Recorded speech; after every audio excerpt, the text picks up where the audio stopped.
오늘 보실 하나님 말씀은 누가복음 19장 1절부터 10절까지의 말씀입니다.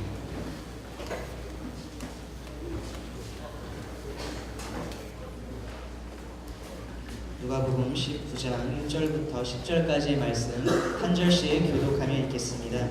예수께서 여리고에 들어가 거리를 지나가고 계셨는데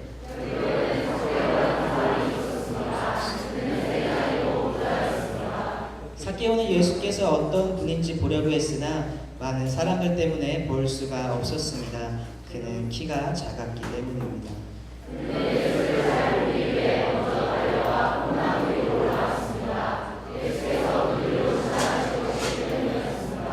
예수께서 그곳에 이르셨을 때 위를 올려다보며 삭개오에게 말씀하셨습니다. 삭개오야, 어서 내려오너라. 내가 오늘 내 집에서 묵어야겠다. 그런데 사람들은 이 광경을 보고 모두 수군거렸습니다. 그가 죄인의 집에 묵으려고 들어갔다.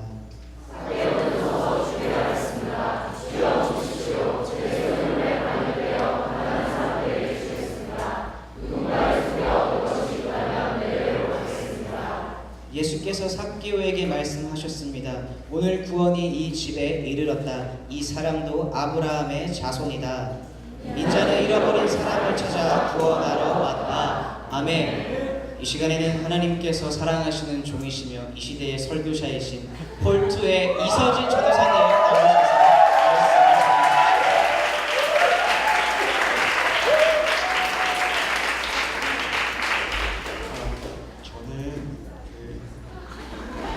일주일에 한 번씩 최성민 목사님 설교 준비하거나 고민할 때마다 참 훌륭한 교육자다 싶다가도 최성민 목사님이 큰일 나겠어요? 그래서 항상 고민 없는 모습을 보면서 약간 조울증이 있으신가 이런 생각을 한 적이 있었는데 최성민 목사님은 제가 오늘 새가족 인사를 김예한 전사님 하는 걸 보면서 비교적 정상이구나 이런 생각을 들었어요. 굉장히 충격적이고 너는 볼수록 매력적인 여자 굉장히 충격적이었어요.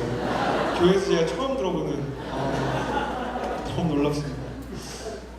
축복하는 건 그래도 좋은 거니까요. 한 번 더 옆 사람한테 축복했으면 좋겠습니다. 이렇게 축복하겠습니다. 행복하십시오. 제가 특징을 발견했는데 별로 안 행복했으면 좋겠는 표정으로 그러지 말고 조금 더 행복했으면 좋겠는 표정으로 행복하십시오. 한 번 더 인사할까요? 가을이 오기 전에 사랑하십시오.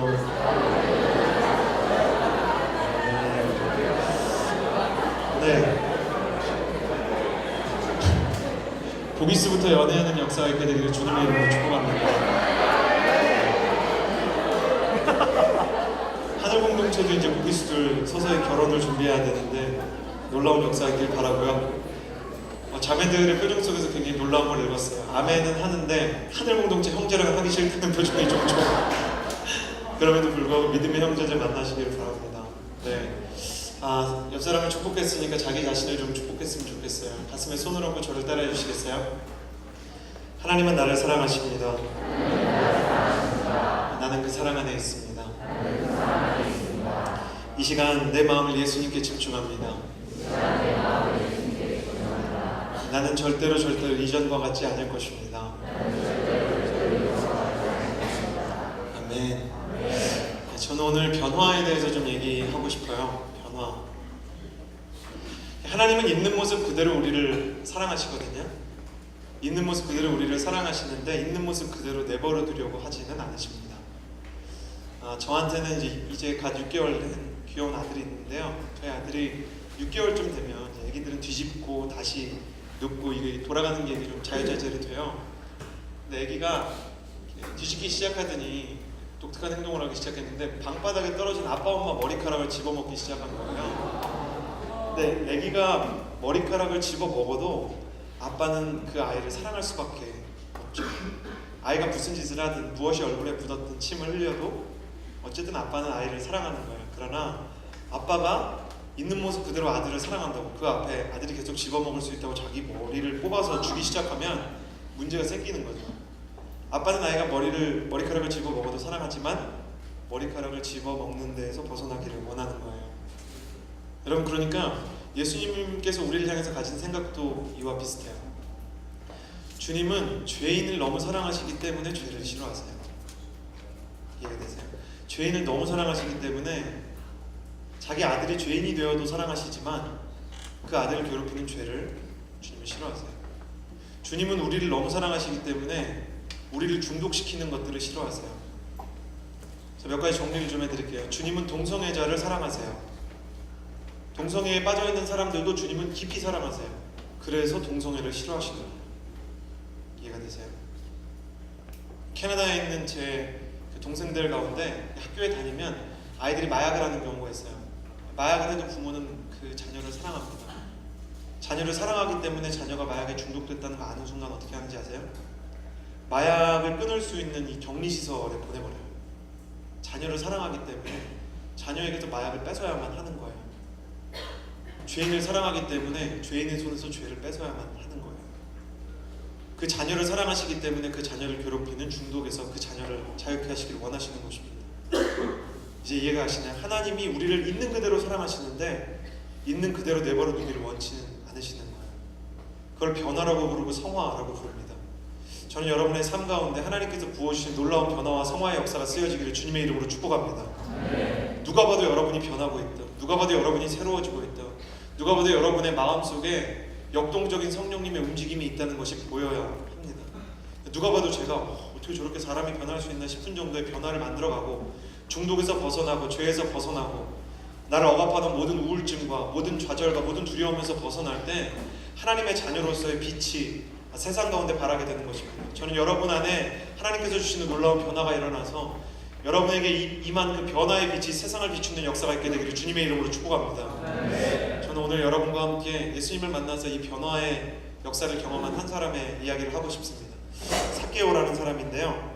먼저 이 사람이 어떤 사람이었는지 우리가 몇 가지 특징을 좀 살펴보고자 합니다.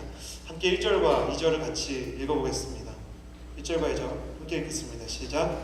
예수께서 여리고에 들어와 거기를 지나고 계셨는데 여리고에 있는 삭개오라는 사람이 있었습니다. 그는 세리요 부자였습니다. 제가 지금까지 가본 공동체 중에 성경을 제일 크게 읽는 공동체인 것 같아요. 역시 여러분의 열정이 대단해가지고 제가 이 열정을 감당할 수 있을까 두려운 마음이 듭니다.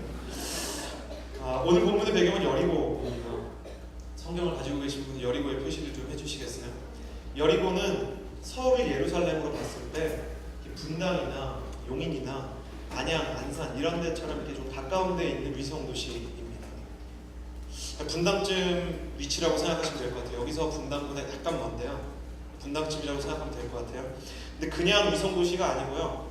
야자나무가 있고 해발고도보다 낮은 도시에 기후가 좋은 조건이 형성되기 때문에 사실 예루살렘은 완전히 산길이라서 개척되기 전까지 굉장히 울퉁불퉁했거든요. 갈렙이 이 산지를 내게 주셔서 그랬죠. 그런데 여리고는 기후가 좋고 아주 토양이 비옥하기 때문에 야자수도 나고 바나나와 파인애플 비슷한 이 열대 과일도 나고 그래서 이스라엘 백성들이 휴가를 즐기고 싶으면 예루살렘에서 어디 멀리 가기 어려울 때 여리고에 가서 쉬곤 했습니다. 지금으로 치면 분위기가 약간 두바이나 하와이 같은 느낌이었을 거예요. 근데 거기에 삭개오라는 사람이 있었는데 삭개오는 그 안에서도 부자였다 이렇게 얘기합니다. 성경이 굉장히 초연한 책이기 때문에 웬만한 일에는 놀라거나 평가를 이렇게 막 해주지 않거든요. 그런데 성경에서 부자라고 얘기하면 진짜 부자입니다. 성경에서 이 사람이 부자였다 그러면 이 사람은 정말 손에 꼽힐 만한 부자였다는 것입니다. 삭개오는 이렇게 부자였고요. 두 번째 삭개오는 부자였는데 다른 사람들에게 사랑을 받는 부자가 아니라 다른 사람들에게 약간 어려움을 주는 부자였습니다. 왜냐하면 부자가 된 수단이 된 직업이 세리였기 때문에 성경은 그가 세리였다고만 말하지 않고요. 세리 중에 장이었다고 얘기해요. 그러니까 세리들 여러 사람을 거느린 리더예요.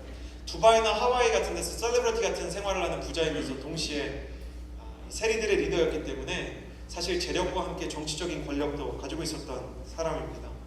여러분이 성경을 좀 읽으면 교회를 오래 다니신 분들은 대부분 알지만 예수님이 계시던 이스라엘 시대에는 로마 제국이 이스라엘을 지배했잖아요. 일본 제국이 과거에 우리나라를 지배했듯이 그러니까 이스라엘이 로마의 식민지인데 이 세리들은 로마의 앞잡이인 이스라엘 사람들이었어요.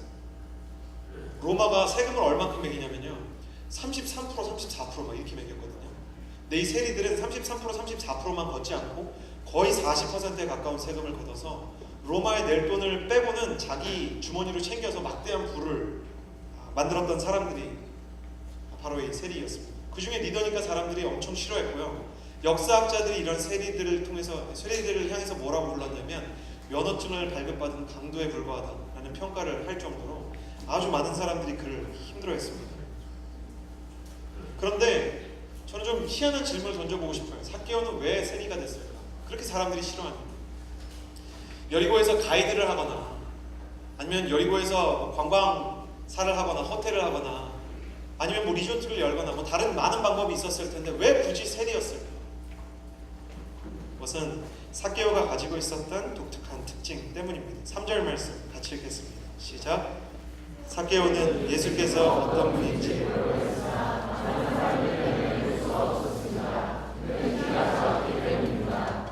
삭개오는 키가 작았다고 얘기합니다. 제가 아까 말씀드렸죠. 성경에서 부자라고 얘기하면 진짜 부자고요. 슬픈 얘기지만 성경에서 작다고 얘기하면 진짜 작은 거예요. 형제 여러분한테 좀 위로가 되실 것 같아서 제가 신학서적을 좀 뒤적여봤어요. 신학자들은 삭개오가 142cm 정도 됐을 거라고 봅니다. 옆 사람에게 인사해 주시겠어요? 당신은 사실 큰 키였습니다. 삭개오가 142cm 혹은 한 145cm 정도로 보고요. 지금 한 180 느낌이 한 10cm 평균 한 10cm 정도 작았다고 봐도 삭개오는 지금 키로 환산해도 한 152, 153 뭐 이 정도 남자가 그 정도 키였을 거예요. 그러니까 키가 작아서 얼마나 마음이 어려웠겠어요. 태어나면서부터 작았는지 아니면 사고로 작게 되었는지는 모르지만 분명한 건 삭개오가 키가 작았고 그게 삭개오의 마음을 어렵게 했다는 것은 분명합니다. 이런 방식으로 우리 외적인 결핍 때문에 내면에 굶주림이 생긴 형태를 간단하게 열등감이라고 표현합니다. 외적인 어떤 조건들이 충족되지 않았기 때문에 내 마음까지 망가지기 시작하는 거예요. 사람은 사실 내면으로부터 외부로 힘이 흘러나가야 되는 존재거든요. 영에서 시작해서 육이 움직여야 되는 존재인데 육체에 혹은 어떤 물질에 혹은 어떤 학벌에 내가 가지지 못한 어떤 것들 때문에 내 영혼이 침체당하고 침식당하는 상태를 바로 열등감이라고 하는 것입니다. 누구나 가지기 원하는 모든 것을 가지는 것은 아니기 때문에 열등감이 있고요. 삭개오의 경우에는 그게 누구에게나 보이는 형태였기 때문에 더 많은 열등감을 가질 수밖에 없었을 것입니다. 뻔한 거 아니겠어요? 어릴 때부터 사람들이 너는 왜 키가 크지 않니? 자꾸 물어보고 그리고 삭개오를 놀리고 난쟁이라고 부르고 그리고 그 시대에도 학교가 있었다면 학교에 갈 때마다 힘이 좀 세고 짓궂은 친구들이 얼마나 삭개오를 괴롭혔겠어요. 그러니까 삭개오가 이 열등감을 극복해야 되겠는 거예요. 근데 열등감을 극복할 수 있는 가장 강력한 힘을 빠르게 얻는 방법이 남들의 증오를 받는다고 해도 세리가 되는 것이었습니다. 그거 아십니까? 남들보다 진짜 열심히 일하는 사람이죠. 쟤 진짜 열정적인 사람이다. 일 진짜 잘한다. 교회에서도 진짜 사역 되게 열심히 하는 사람들이 있는데 사실은 내면 안에는 열등감이 있는 경우가 굉장히 많아요. 사람이 마음 가운데 열등감이 있으면 일로 그렇게 피합니다. 일하고 있는 동안에는 내 안에 있는 열등감과 마주하지 않아도 되거든요. 사람이 열등감이 내 마음을 괴롭힐 때 찾을 수 있는 가장 안전한 쉘터 중에 하나가 바로 이 일입니다. 과도한 열등감이 과도한 열정을 낳은 것입니다. 그리고 이 삭개오가 열심히 일해서 정말 열심히 일해서 세리 중에서도 완전히 성공한 잠도 자지 않고 일을 해서 얻은 직책이 바로 이 세리장이었습니다. 세상에는 진짜 디테일한 사람들이 있어요. 완벽함을 추구하는 사람들이 있어요. 근데 그 완벽주의를 자기만 추구하는 것을 넘어서 상대에게도 요구하는 사람들이 있고요. 그걸 가지고 사람들을 괴롭히는 사람도 있는데 그런 사람들의 내면 안에는 해결되지 않는 어떤 열등감이 있다는 것입니다. 삭개오가 그런 사람이었어요. 자기 열등감 때문에 더 열심히 일하고 완벽을 추구하고 성공을 추구하는 사람이 된 사람, 그가 바로 삭개오였습니다. 그래서 삭개오가 원하던 대로 권력을 손에 얻었어요. 권력을 손에 얻고 나니까 사람들이 대놓고 삭개오에 대해서 놀릴 수 없는 거예요. 누가 삭개오가 키가 작다고 막 놀리겠어요? 키가 작다고 놀리면 세금이 우리 집 앞으로 몇 %가 더 떨어질 판입니다. 아무도 놀릴 수가 없는 거예요. 그래서 그는 행복해졌는가? 문제는 열등감에서 삭개오의 인생의 균열이 끝나지 않았다는 것입니다. 열등감은 언제나 모든 문제의 시작이지 종착점이 아니에요. 삭개오의 경우 열등감이 자라서 어떤 열매를 맺게 되었나, 열등감의 뿌리에서 삭개오는 외로움의 열매를 거두게 됩니다. 삭개오는 대도시인 여리고에서 누구보다 성공한 세리들의 리더지만 그래도 외로운 사람입니다. 삭개오는 명품만 입고 큰 집에서 살고 좋은 차를 타지만 그래도 외로운 사람입니다. 삭개오에게는 아마 그의 나이를 고려해보고 그의 직책을 고려해봤을 때 가족이 있었을 것입니다. 그래도 외롭습니다. 아무리 열정적으로 일하고 그 일이 아무리 성공적이어도 삭개오는 외롭습니다. 왠지 아십니까? 삭개오에게는 돈은 많지만 사람이 없습니다. 힘은 있지만 친구가 없습니다. 사람들은 삭개오가 곁에 있으면 박수를 쳐줬어요. 삭개오, 당신 때문에 우리 도시가 더 발전하고 있습니다. 그러나 삭개오가 떠나는 순간 삭개오에 대해서 신랄한 비판과 욕설을 퍼부었을 것입니다. 물론 그 소리가 삭개오의 귀에는 들리지 않았지만 그 이상한 분위기는 돌고 돌아 삭개오의 마음 가운데 꽂히는 화살이 되는 것입니다. 여러분 그런 거 아세요? 사람이 누구한테 욕먹잖아요. 그러면 내가 그 소리 들은 거 아닌데 물증은 없는데 심증이 자꾸 있어요. 마음이 불편한 거예요. 사람은 사랑에 대해서는 언어보다 훨씬 더 민감하고 정확하게 분별하는 순간이 다 와요. 사랑이라는 게 꺼내서 보여줄 수 없어서 우리가 마치 모르는 것처럼 하지만 결국 사랑이라는 것이 진실한 사랑과 형식적인 사랑으로 구별되는 때가 와요. 그런 때가 오면 연인들 가운데 더 예민한, 남자들보다 더 예민한 여자들이 뭐라고 얘기하는지 아세요? 오빠 변했어. 그리고 이렇게 얘기하는 거예요. 그럼 남자가 내가 왜? 남자는 일단 왜 그러는지 몰라요. 여자는 뭐라고 얘기하죠? 됐어. 내가 진짜 한두 번 가지고 이런 얘기하는 거 아니야. 저는 그 얘기를 들으면서 8년 동안 아내랑 연애를 했거든요. 대학교 때부터. 근데 8년 연애를 하면서 여자에 대해서 굉장히 중요한 사실을 깨달았어요. 여자는 남자의 실수를 잊지 않고 정립해서 공식으로 만드는 존재예요. 공식으로 만드는 거예요. 공식으로 만들어가지고 저 남자는 저런 경향을 가지고 있다. 그래서 변했어와 함께 따라다니는 어휘가 있는데요. 넌 항상 그런 식이야. 이렇게 얘기를 해요. 남자가 내가 뭘 얘기합니다. 그러면 남자가 고민하다가 결국 이 순간을 모면해야 되니까 뭐라고 얘기하죠? 미안해 이렇게 얘기해요. 그럼 여자는 뭐라고 얘기하죠? 뭐가 미안한데? 이렇게 가는 거예요. 뭐가 미안한데? 얘기해봐. 오빠는 뭐가 미안한지도 몰라. 그러면서 미안하다고만 말해. 이거는 중심 없는 예배랑 똑같은 거야. 막 갑자기 막 영적인 막 이야기를 막 하면서 세상에서 연애하다가 혼날 때 제일 무서운 게 여자친구한테 말씀으로 혼나는 거거든요. 말씀을 막 인용하면서 나는 너희의 제사를 원하지 아니하며 막 이런 말씀. 내가 데이트를 원하는 게 아니고 진실한 막 너의 중심을 원하고 막 하나님처럼 막 중심을 보는 연애를 하고 싶다는 이런 얘기 하는 거예요. 알게 되는 거죠. 언젠가는 이게 진짜인지 가짜인지. 그런데 삭개오도 결국 알게 되는 거예요. 이 사람들이 진짜 나를 대하는 게 진심인지 형식인지. 여러분 세상에서 열등감 때문에 세상을 이기고자 권력을 잡으면 마치 그런 거랑 똑같아요. 강도가 총 들고 있으면 은행에서 총 들고 사람들 다 인질로 잡았어요. 호스티지들한테 일어나. 그럼 일어나죠. 앉아. 그럼 앉죠. 이거예요. 세상의 권력. 그러니까 그 사람들이랑 나는 평생 인질과 테러리스트 같은 관계가 되는 거예요. 그 삭개오가 마음 가운데 굉장히 외로움을 가지고 있었습니다. 해결할 길이 없는 거예요. 열등감을 피하려고 열심히 일했는데 오히려 외로움 가운데 빠지게 된 삭개오. 저는 이 이야기가 이 시대를 살아가는 모든 청년 크리스천의 이야기와 똑같은 얘기가 아닌가 생각이 듭니다. 대부분 온누리교회에 다니는 청년들은요, 페이스북에 한 100명 정도 친구는 다 있거든요. 다 있어요. 없는 분들은 죄송해요. 만드세요.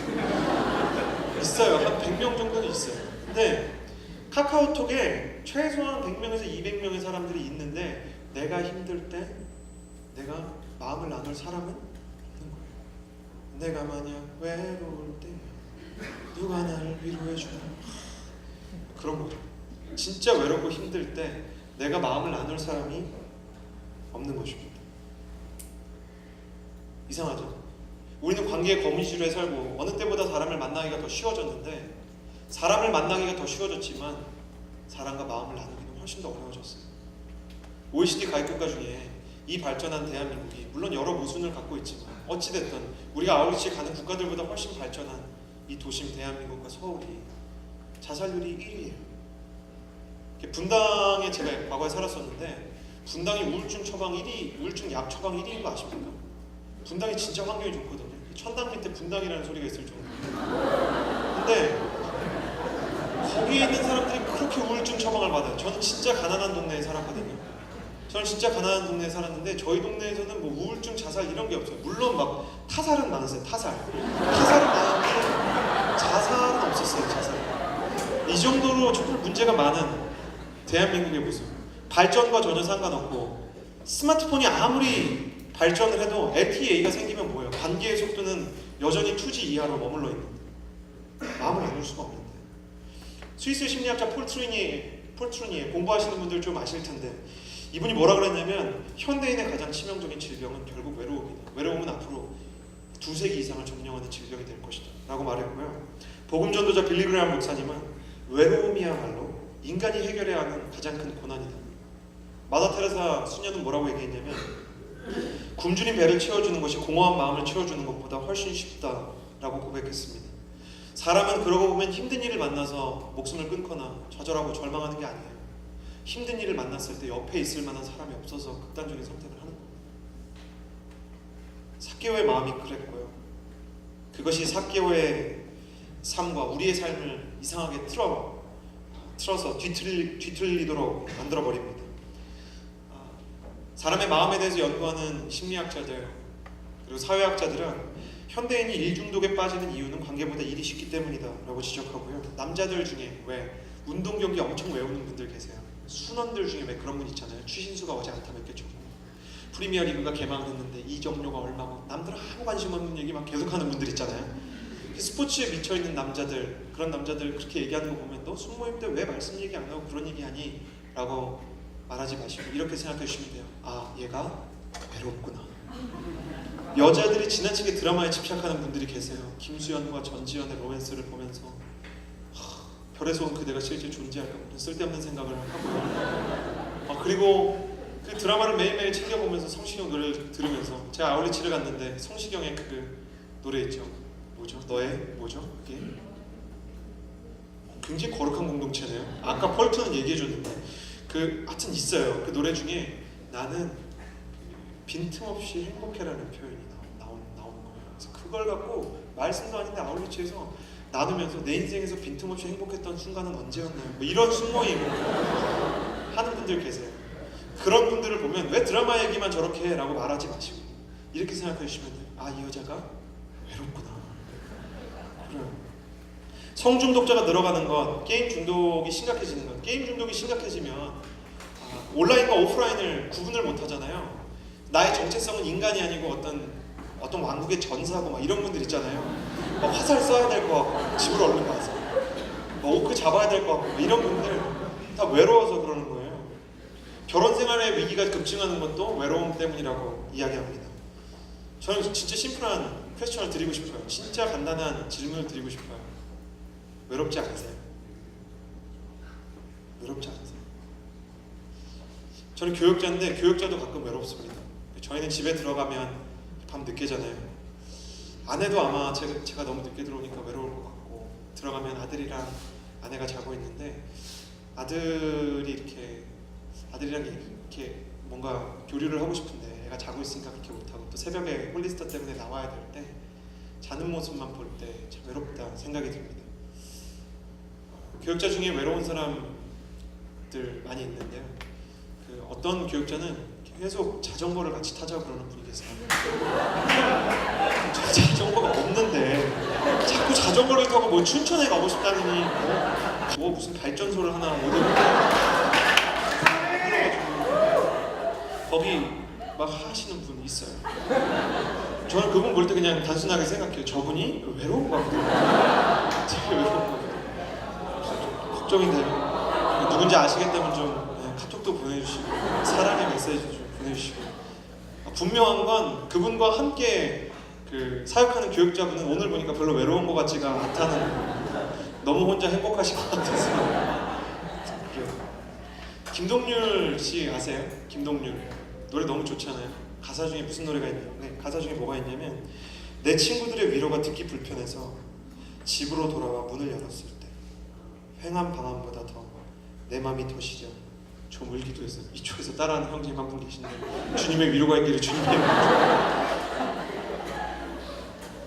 아마 김동률 씨 뭐 이렇게 헤어지고 나서 친구랑 술 한잔을 하셨는지 아니면 뭐 이야기를 나누셨는지, 근데 친구들의 위로를 들어도 마음이 해결이 안 되는 거죠. 집에 들어왔는데 결혼 안 하셨잖아요. 문을 열으니까 집안도 텅 비어 있는 것 같은데 그 텅 빈 집안보다 자기 마음이 더 편하더라. 근데 이 노래를 들으면서 남자인데도 불구하고 어느 날 눈물을 흘린 적이 저도 있어요. 오늘 말씀은 이런 내면의 굶주림과 외로움 때문에 괴로워하는 사람들을 향한 예수님의 메시지입니다. 예수님은 외로움을 아실까? 뜬금없이 그런 생각이 좀 들었습니다. 예수님을 보니까 외로웠더라고요. 예수님이 어느 날 바리새인과 서기관의 테러당을 보면서 그 마음이 너무 어려우셨어요. 그래서 바리새인과 헤롯 땅에 누룩을 주의해라. 저 부풀게 하는 저 과장된 거품과 같은 영성을 제거해야 된다. 그런 마음으로 누룩을 조심해야 된다 얘기하니까 제자들이 뭐라고 했는지 아세요? 예수님께서 빵이 드시고 싶으신가 보다. 파리바게트 가서 빵 사오죠. 그런 사람들과 함께 있으면 함께 있어도 함께 있는 게 아닌 거죠. 예수님의 안타까움에 전혀 공감을 못하고 있잖아요. 제가 결혼하고 깨달은 게 뭐냐면, 같이 있다고 여자는 같이 있다고 인정해주지 않아요. 마음을 나눠야 같이 있는 거예요. 멀리 있어도 온전히 마음을 나누면 같이 있는 걸로 인정해주는 거예요. 예수님이 얼마나 외로웠겠어요. 예수님의 마음을 이해하지 못해요. 예수님의 인생에서 가장 힘들었던 겟세마네 동산에서 기도하면서, 주님, 이 잔을 내게서 옮기실 수 있으면 옮겨주십시오 라고 기도할 때 제자들은 피곤해 지쳐서 잠이 들었고, 예수님께서 제자들을 온 마음을 다해서 사랑하고 품어주시고 발을 닦아주시고 능력을 주셨지만, 예수님께서 십자가에 못 박히실 때 제자들은 다 도망가고 수제자인 베드로는 예수님 3번 부인했어요. 예수님은 외로움이 뭔지 아십니다. 그래서 외로움을 더 고쳐주고 싶어하는 것입니다. 외로움이 얼마나 힘든 것이고 아픈 것인지를 이해하고 계시기 때문에 외로운 사람들을 보면 예수님의 마음을 훔치길 수밖에 없는 것입니다. 저는 오늘 여러분 안에 새로운 믿음이 하나 생기기를 바라는데요, 내가 외로울 때 예수님께서 나를 바라보고 계시다는 마음을 가지게 되시기를 주님의 이름으로 축복합니다. 여기에 있는 충만한 사람들도 예수님이 너무 사랑하시는데요, 여기에서 정말 열심히 헌신 봉사하면서도 행복한 분들 예수님께서 기뻐하시는데요, 몇 주 만에 예배를 나와서 하늘공동체 예배를 드리고 사실 설교 들으면서도 시간을 빨리 지나가라 하는 마음으로 그냥 나 자신을 던져놓고 있는 사람들, 예수님 그들에게 마음이 있으십니다. 그들의 마음이 외롭고 지쳤다는 것을 이해하기 때문이에요. 그 예수님께서 이 삭개오를 변화시키기 시작하는데요, 삭개오의 인생이 어떻게 변화되는가 저는 몇 가지 단계를 좀 살펴보기 원합니다. 3절과 4절 같이 읽겠습니다. 시작. 삭개오는 예수께서 어떤 분인지 모르겠으나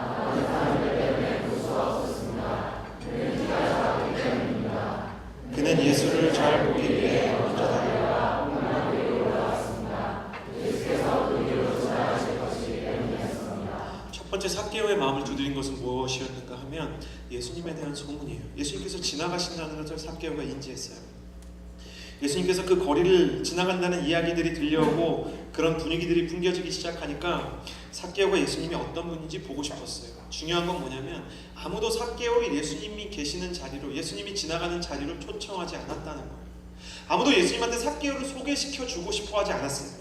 7절 말씀에 보면 저가 죄인의 집에 머물려고 들어갔다. 예수님이 삭개오를 초청하셨을 때 사람들의 반응이 이래요. 무슨 얘기인지 아세요? 사람들이 삭개오를 다 싫어했다는 거예요. 그래서 예수님이랑 삭개오가 만나서 뭔가 예수님이 삭개오한테 뭔가 은혜를 주시는 거 싫은 거예요. 사람들은 예수님 앞에 삭개오가 나오는 것도 싫었고 예수님 앞에 나갈 때 삭개오가 생각나지도 않았고 그를 초청하는 거 원치 않았습니다. 그런데 삭개오가 알아서 나오기 시작했어요. 왜냐하면 예수님에 대한 소문을 들었을 때 그의 마음 가운데 기대감이 생겼기 때문입니다. 변화는 어디서 시작되는지 아세요? 로마서는 이렇게 얘기합니다. 믿음은 들음에서 나오니 들음은 하나님의 말씀으로 말미암아 나는 이라. 하나님의 말씀, 예수님에 대한 이야기, 그것이 복음인데 그 복음에 대한 이야기를 들을 때 내 마음에 기대감이 시작된다면 거기서부터 변화가 시작되는 것입니다. 사랑하는 여러분, 저는 여러분이 말씀을 듣고 말씀을 읽을 때마다 내면 가운데 진실한 기대감이 생기게 되기를 주님의 이름으로 축복합니다. 내가 예배를 나오는데 아무 기대감이 없었어요. 오늘 아무런 설렘이 없었어요. 그런데 지금 이 말씀을 듣는 지금 이 시간에 여러분의 마음 가운데 뭔가 뜨거운 것들이 올라오고 하나님께서 나를 만져주실지도 모른다는 기대가 생기기 시작하면 주께서 여러분의 마음을 벌써 만지시기 시작한 것입니다. 이 말씀을 듣는 여러분마다 영적인 기대감과 설렘이 회복되는 역사가 있을지어다. 믿음은 언제나 들음에서 나는 것입니다. 그러므로 듣지 못하는 자들에게 예수의 메시지를 들려주는 것이 바로 선교가 되는 것입니다. 그러려면 여러분은 예수 그리스도에 대한 이야기를 알아야만 하는 것입니다. 사랑하는 여러분, 청년의 시기에 예수 그리스도에 대한 이야기들을 알게 되시기를 주님의 이름으로 축복합니다. 청년의 힘은 언제나 지식과 침묵과 묵상에서 나오는 것입니다. 지식을 가지고 침묵하고 묵상하면 그것이 내면의 힘이 되는데, 여러분 다른 모든 지식에 대해서도 여러분이 정통하기를 바랍니다. 그러나 우리 주 예수 그리스도를 아는 지식에 있어서는 가장 탁월한 사람이 되기를 주님의 이름으로 축복합니다. 가는 곳마다 여러분을 통해서 이런 기대감이 일어나야 되는 것입니다. 삭개오의 마음에 예수님의 소식이 기대감을 불러일으키기 시작했어요. 문제는 뭐냐면 사람들이 길을 안 비켜주는 거예요. 사람들이 길을 안 비켜주니까 파묻혀서 예수님을 볼 수 없었던 삭개오가 돌발 행동을 해요. 평생 이런 일을 한 적이 없을 거예요. 아마 세리장이면 40대요 50대였을 거예요. 거의 예수님보다 나이 더 많았을 겁니다. 그런데 뽕나무에 올라왔어요. 알마니 수트를 입고 막 진짜 좋은 백을 막 다 던져버리고, 보스 같은 백 막 던져버리고, 막 구두가 프라다 구두가 막 다 막 찢어지는데도 불구하고 막 뽕나무에 기어 올라가는 거예요. 당연한 거예요. 힘이라는 거는 질량 곱하기 속도기 때문에 키가 작으면 힘도 없어요. 근데 힘이 없는 사람이 뽕나무로 기어 올라가기 시작하니까 사람들 볼 때 그게 웃음거리가 되는 거예요. 웃음거리가 됐어요. 근데 웃음거리에도 불구하고 그 사람이 거기에 올라가요. 이건 호기심이 아니에요. 호기심 갖고는 남들의 비난을 이기지 못해요. 그러면 삭개오가 뭐 때문에 거기까지 올라갔는가? 그날 삭개오의 등을 떠밀어서 뽕나무 위로 올라가게 한 것은 그의 마음속에서 꿈틀을 대던 영적인 갈망이었던 것입니다. 여러분, 영적인 갈망이 있어야 예배 가운데 돌발 행동을 할 수 있어요. 소리치며 기도할 수 있어요. 제가 예배를 나왔는데 온누리 교회에 처음 왔을 때 사람들이 막 손들고 찬양하는 거예요. 저는 그런 거 확신해요. 아직도 손들고 찬양하는 거 어려운 사람 있을 수 있어요. 아직도 통성 기도하는 거 이상한 사람 있을 수 있어요. 저는 처음 왔는데 지역교회에서 박수도 안 치고 그냥 찬송가만 부르던 교회에서 제 양 옆에 웬 자매님이 계신데 한 분은 방언을 하는데 돌아요. 몸이 이렇게 막 돌아요. 그리고 막 손도 막 돌아요. 그러니까 난생 처음 보는 광경이 이게 왜 이러지 교회가? 그리고 이쪽 분은 기도를 하는데 계속 박수를 쳐요. 계속 한 명은 돌고 한 명은 박수 치고, 나는 중간에 이게 뭐야 교회가 이상해. 그렇게 생각을 하면서 저 처음 기도 뭐 했는지 아세요? 여기는 아무리 생각해도 여기 우한 많은 사람만 다니는 교회인가 보다. 뭔가 특이하다. 이런 분위기는 오살리 기도원 같은 데밖에 없었거든요.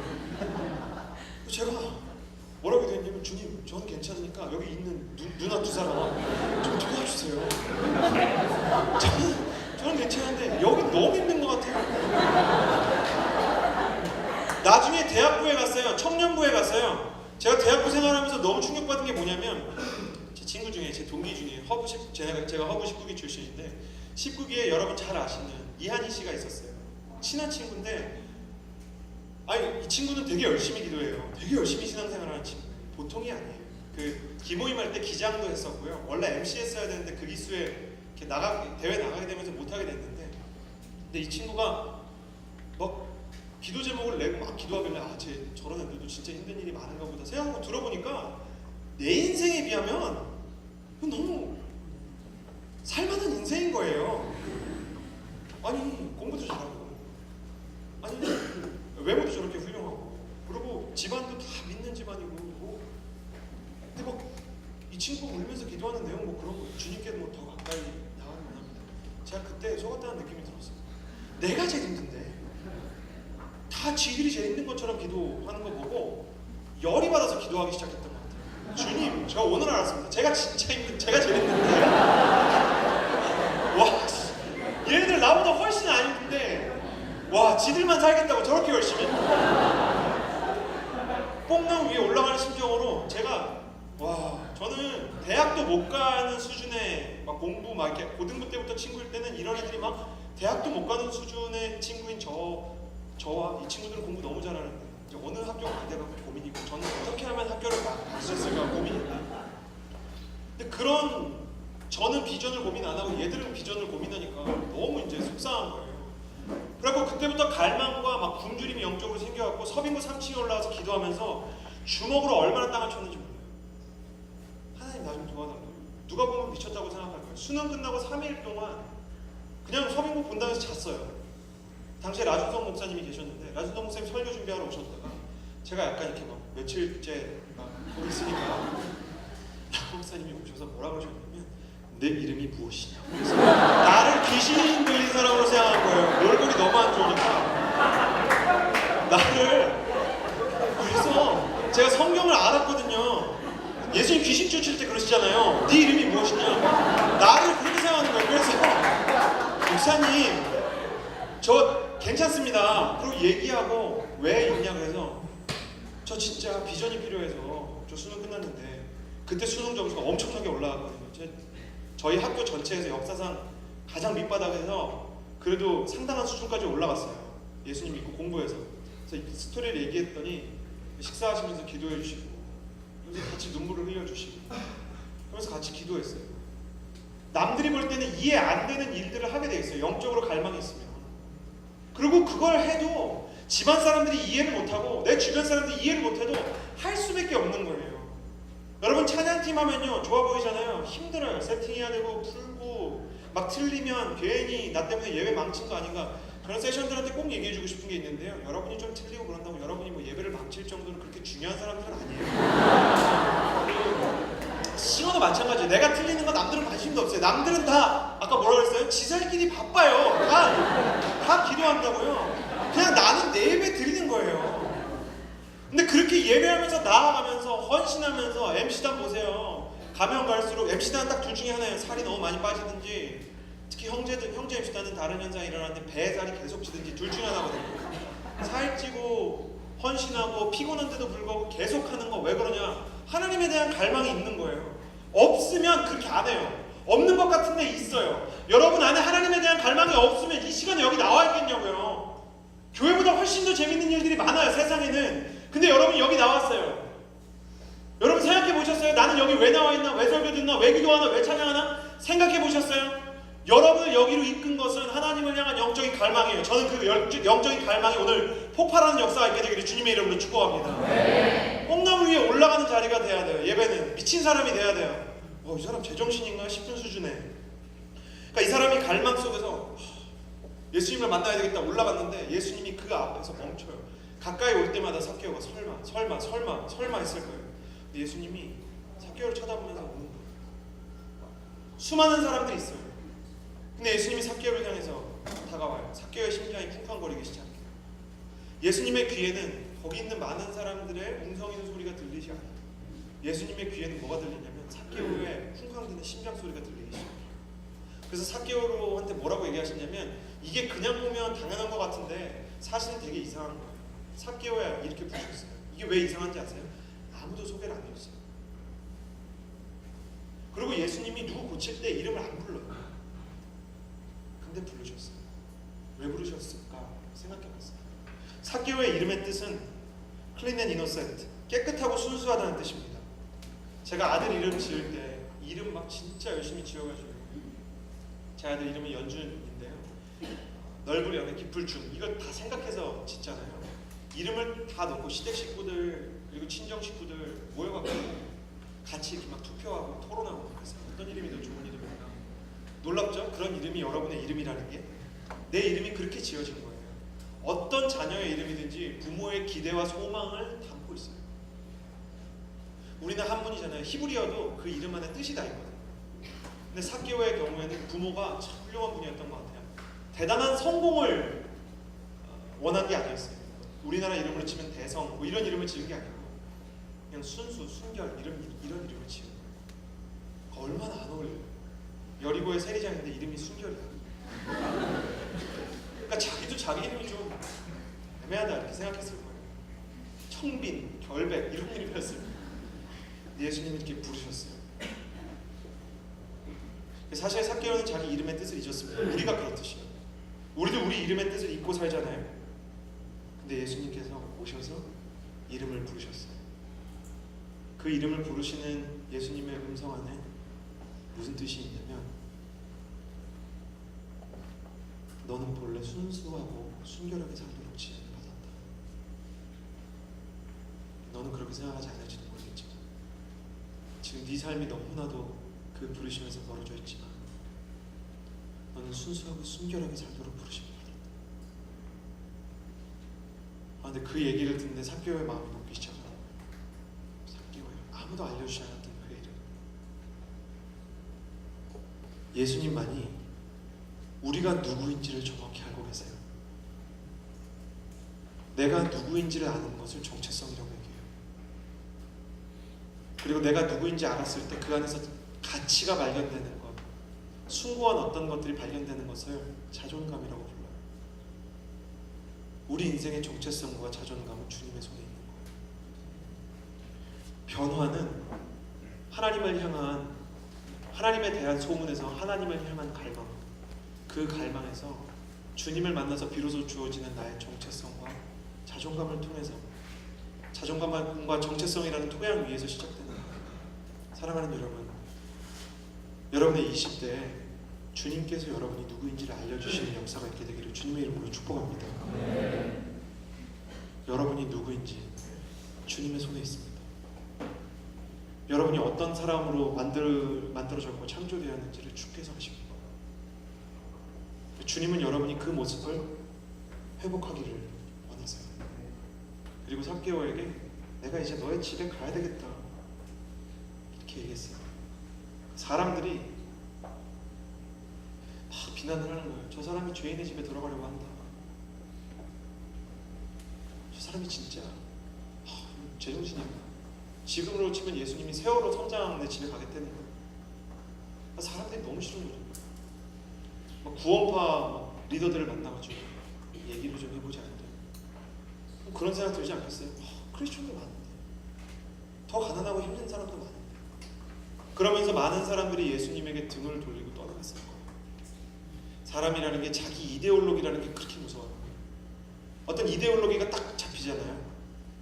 그러면 대한민국은 더 그런 것 같아요. 내가 한 번 진보면 계속 진보여야 돼요. 내가 한 번 보수면 계속 보수여야 돼요. 내가 한 번 어떤 가수를 좋아하면 10대 때 그 가수에게서 라이벌 팀으로 옮기는 거는 말도 안 돼요. 자기 이데올로기랑 맞지 않으면 하여간 사람은 그런 예수님을 원하지를 않아요. 여기서 진보적인 정치색을 갖고 있는 분들, 예수님이 보수적인 이야기하면 여러분 어떻겠어요? 마음이 어려울 겁니다. 여기서 보수적인 분들, 예수님이 진보적인 얘기하면 여러분 받아들이실 수 있겠어요? 내 안에 있는 프레임이 문제예요. 근데 그 프레임에 갇혀서 예수님을 배척하고 떠나가는 사람들을 보면서 제일 마음이 어려운 건 예수님이 아니고요, 삭개오예요. 근데 예수님의 표정 안에 기쁨이 있는 거예요. 사람들이 떠나가는데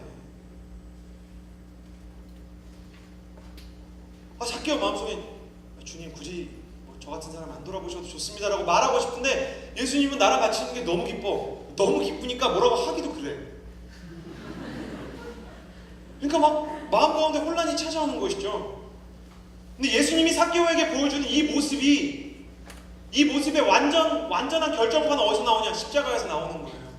예수님은 한 사람을 사랑하기로 작정하면 모든 사람의 비난을 견뎌내기를 어려워하지 않으시는 분이에요. 놀라운 분이에요. 세리를 부를 때마다 사람들에게 예수님은 인기를 잃어야 돼요. 지지표들을 다 잃어야 돼요. 그런데도 불구하고 그 사람을 부르는 것은 다른 사람들이 나를 어떻게 생각하든 나는 너를 불러야 되겠다는 거예요. 세리들은 다 그런 모습에 예수님에게 헌신을 하게 됩니다. 왠지 아세요? 세리는 계산을 하거든요. 저 사람이 지금 나 때문에 보는 손해가 이해가 안 되는 거예요. 손해가 지금 잡히는데 저 사람 지지율이 얼마가 떨어지고 저 사람의 명성이 얼마가 떨어지고 저렇게 하면 저 사람의 헌금이 후원이 다 끊어질지도 모르는데 저 사람 도대체 나를 왜 부르는 건가? 내가 됐습니다 하고 거절하면 나까지 버리면 이 사람 혼자 되는 건데 그래도 괜찮나? 괜찮은 거예요. 예수님은 나를 위해서 십자가를 졌어요. 나를 위해서 십자가 질 때 조금 더 망설이지 않았어요. 여러분 생각해 보세요. 예수님께서 나를 구원해내신다 그러면 내 주변의 사람들이 다 이렇게 생각할까요? 쟤는 그래 구원 받을 만한 애야. 신이 있다면 저런 애를 구원해줘야지. 쟤는 진짜 법 없이 도살해야. 쟤는 쟤는 뒷담화도 안 하고 쟤는 누굴 미워하지도 않고 우울하지도 않고 늘 사람을 도와주고 늘 마음이 착하니까 그런 분들 계시면 그냥 나가셔도 괜찮아요. 그런 사람이 어디 있어요? 우리의 모습을 드러내고 우리의 인생이 다 밝혀지면 디스패치 같은 데서 우리 계속 따라다니면 우리의 인생에 부끄러운 것들이 얼마나 많겠어요. 근데 예수님이 그런 우리를 그냥 선택하는데 온갖 대가를 지불하고서라도 구해야 되는 거예요. 구해야 되는 거예요. 왠지 아세요? 앞에 있는 거랑 연결되어 있어요. 너는 내가 순결하게 살도록 지었기 때문에 그렇게 될 거라는 믿음이 있는 거예요. 그러고 보면 기억하세요. 내가 예수님을 믿는 게 아니라 예수님이 나를 먼저 믿은 거예요. 네가 할 수 있다고 믿는 건 예수님이에요. 끝내. 여러분 보세요. 여러분의 인생을 여러분 할 수 있다고 생각하십니까? 여러분 변화될 수 있다고 믿으십니까? 여러분이 누군가를 살리고 치유하는 게 비전이에요? 그러면 내가 누군가에게 저는 사람을 치유할 것입니다. 그럼 누군가 비웃지 않겠어요? 그 정도로 우리는 정말 연약하고 부족한 사람 아닙니까? 근데 주님은 기대가 있어요. 너는 변할 거야. 너는 내 일을 할 거야. 내가 너를 통해서 나의 일을 할 것이야 라는 기대가 주님 안에 있었던 것입니다. 저는 이런 예수님의 기대와 믿음이 여러분의 인생 가운데 돌진해 들어오는 역사가 있게 되기를 주님의 이름으로 축복합니다. 이런 은혜를 뭐라고 부르는지 아세요? 격발되는 은혜라고 부르는 거예요. 격발되는 은혜. 총의 누리새가 총알을 때리면 총알이 날아가듯이 사람의 인생에서 하나님의 은혜가 사람을 완전히 때려가지고 그 사람이 도저히 움직일 수 없는 수준의 변화가 시작돼야 되는 것입니다. 저는 여러분의 인생에 격발되는 수준의 은혜와 변화가 있게 되기를 주님의 이름으로 축복합니다. 하나님이 그걸 원하세요. 당신을 믿고 계세요. 절두산에 가면 순교자 박물관에 비록 카톨릭 순교자들의 박물관을 모셔놨지만 김수환 추기경이 거기 뭐라고 써놨는지 아세요? 소름이 돋는 한 줄의 문장이 있어요. 그리스도는 오늘도 당신을 믿습니다. 그리스도는 오늘도 당신을 믿습니다. 주님이 당신을 믿으세요. 당신은 여기 갈망을 가지고 나왔지만 주님은 갈망하는 여러분이 변화될 수 있다고 믿고 여러분에게 이 공간을 맡기시고 이 예배를 맡긴 것입니다. 예배팀, 하나님은 당신을 통해서 예배를 세울 수 있다고 믿어요. MC단, 하나님은 여러분을 통해서 하나님의 위대한 사역들을 할 수 있다고 믿어요. 순장, 하나님은 당신을 통해서 하나님의 사람들을 결국은 치유해내실 거라는 것을 믿어요. 지금 눈에는 보이는 게 없고 손에는 잡히는 게 없고 귀에는 들리는 게 없어도 주님의 계획이, 내가 믿음을 포기하지만 않는다면 주님의 계획이 이루어지는 날을 보게 될 것입니다. 여러분의 삶에 그런 변화가 있습니다. 그러니까 이 삭개오가 시키지도 않았고 가난한 사람한테 자기 소유를 팔겠다는 얘기를. 여러분, 교회는 이제 문화선교를 넘어서 금율선교의 세계로 가야 돼요. 문화도 너무 중요해요. 문화선교는 계속 있을 거예요. 그런데 가난한 사람과 약자와 함께 해야 합니다. 그러나 자기의 자기 열심으로 가난한 사람한테 갔다가는 백전백패예요. 우린 그렇게 선한 존재가 아니에요. 착각하지 마세요. 잠깐은 괜찮을 수 있어요. 일주일에. 제가 아프리카 아우리치 갔어요. 빈민촌 갔는데 왜 왔냐고 물어보더라고요. 루이스라는 청년이. 제가 당신 사랑해서 왔다. 당신의 가정을 도와주고 싶다.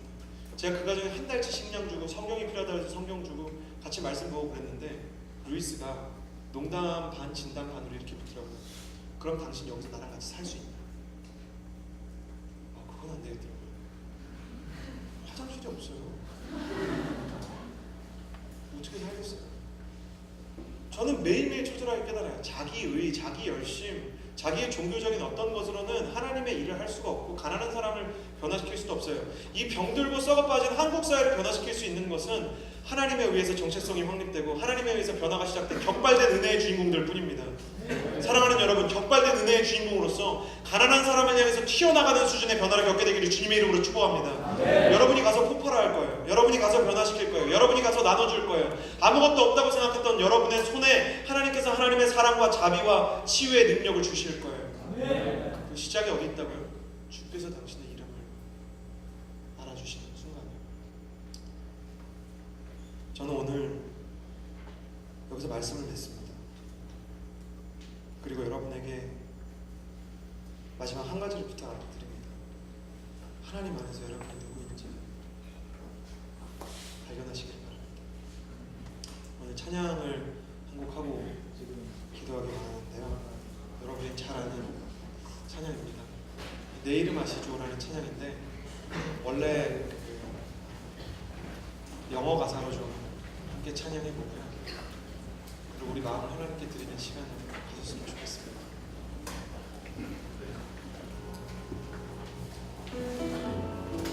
주님은 우리의 이름을 아십니다.